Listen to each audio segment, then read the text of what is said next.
Thank you আসার জন্য। উপরে আসতে পারতে। না ঠিক আছে। ও, তোমার তো আবার প্রাইভেসি ইস্যু আছে। ঠিক আছে বাবা আম সরি। কেন?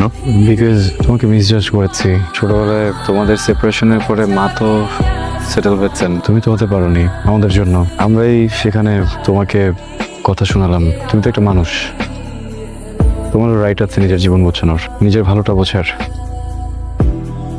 খুবই সরি বাবা, আমি খুবই সরি।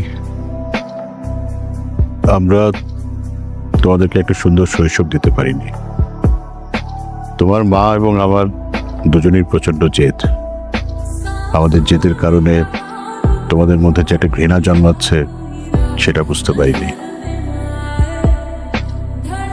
বাবা তুমি যদি কিছু না মনে করো, একটু পারমিশন দিলে মাকে একটা ফোন দিতাম। মানে খুবই ইচ্ছে করে বুঝছো, একটাবার একটু ভয়েসটা শুনলেও হয়তো বা ভালো হতো। প্লিজ একটা ফোন দেই। আমি জানি না আমি ক্ষমা পাবো কিনা।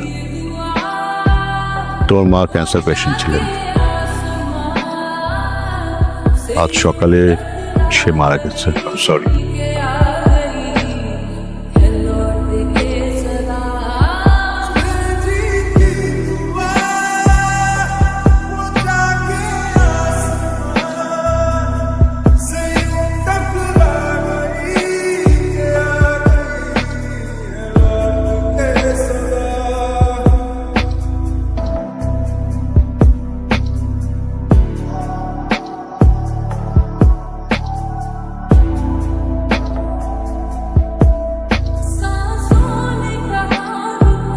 মা তুমি, তোর রুমে বাতি জ্বলছিল, তাই তোর বাবা আমাকে পাঠালো তোর কিছু হয়েছে কিনা দেখতে।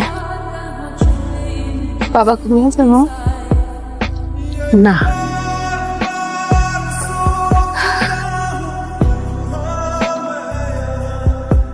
মা বাবাকে বলো অনিয়ম না। তোর বাবা তো প্রতিনিয়ত নিজেকে দোষ দিয়ে যাচ্ছে। তোর জীবন,